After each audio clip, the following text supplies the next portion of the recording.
distinction. Some more distinctions. War journalism tends to divide the world into good and evil. I'll use my little pointy stick here.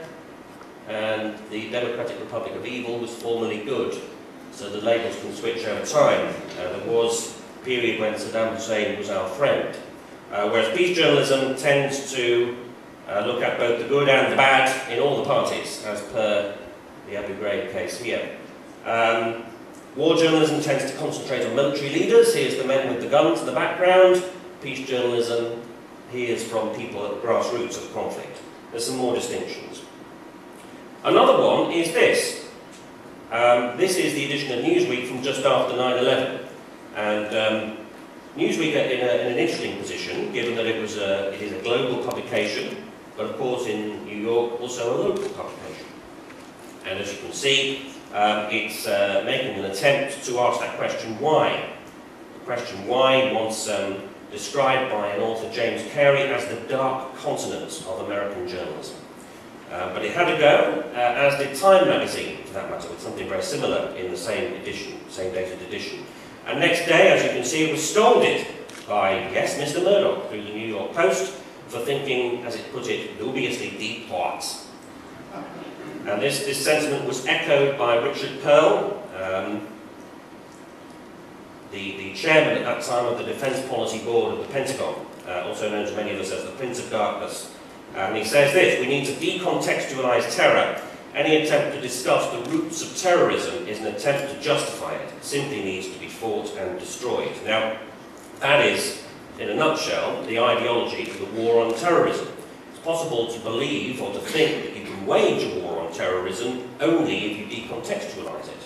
And if you do that, all you are left with as a response is fighting and destroying, and there has been plenty of that. And my point is that we all see it, we all understand it, we all see the absurdity of the ceaseless reiteration of this ideology. So why is it then that now and again people can be mobilised for violence, can give their consent, or turn a blind eye to particular episodes of violence? Not because we don't know or we're not equipped with the means to make sense of these events and to inspect them from the outside, but because of something called framing. I'm going to try a little thought experiment with you here. I'm going to issue an instruction, and I want you to put up your hand if you feel you have successfully carried out the instruction. All right, you ready? The instruction is, don't think of an elephant. Right? It's rather difficult to carry out the instruction. It's because of framing. Framing, as the man said, even negating a frame evokes a frame, and evoking a frame reinforces it. To frame is to select some aspects of a perceived reality and make them more salient in a communicating text in such a way as to promote a particular problem definition, causal interpretation, moral evaluation, and/or treatment recommendation. Don't worry, that's the professor's bit over.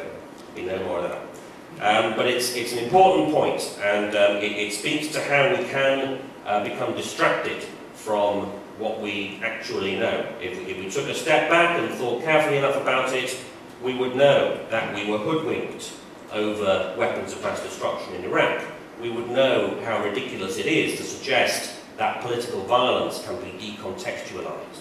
But we don't always connect with what we actually know. It's a very important word, to connect. I saw this cartoon on salon.com the other day. It sums it up really at the moment, the current condition. She says, tonight we'll be discussing the latest stupid campaign season distraction that we in the media keep talking about. Why is the stupid distraction getting so much attention rather than all the substantive issues we aren't talking about?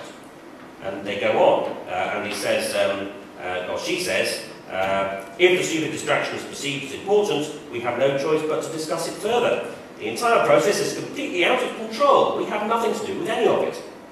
Seems to be the media's default position. So what is the antidote then? How do we work with media in order to challenge it and change it? Well, one thing we can do is, in the words of E.M. Forster, which I suggest is a starting point for independent thought in England. Right? This is from the novel Howard's End. It is, indeed, only connect. You know, when we first started talking about peace journalism, We held an event in the UK, and the keynote speaker was none other than our friend here in Stavanger, Professor Johan Galton. And I invited my newly appointed boss, the head of news at British Sky Broadcasting, a chap called Nick Pollard, to come and join and make his own presentation. Professor Galton listened with a palpable sense of impatience. And at the end he said, what you say is very interesting, he said, but what is more interesting is what you do not say. And so my heart began to sink, and I could visualise my reporting career sprouting wings and flying away out the window. Especially when a little later, Johan told my boss he was talking bullshit. That's a good example of the discord that can arise.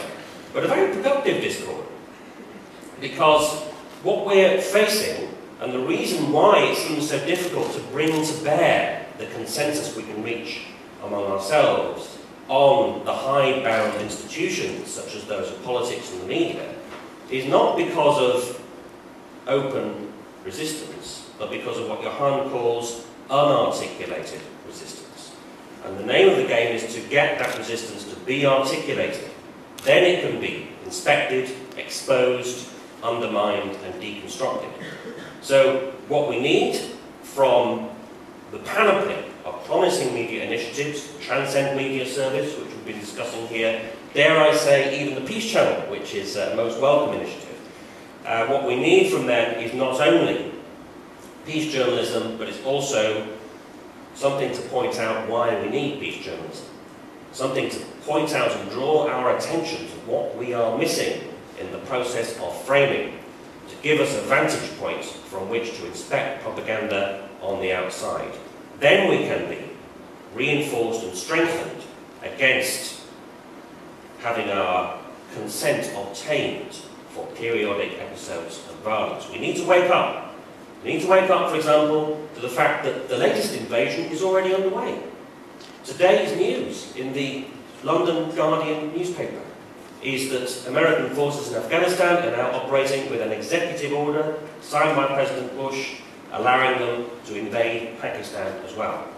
It's already underway, and to oppose it we need to equip ourselves with the awareness of how information is being framed and manipulated. Once we do that, we will all be stronger in bringing our perceptions and our experience to bear on the institutional framework around us.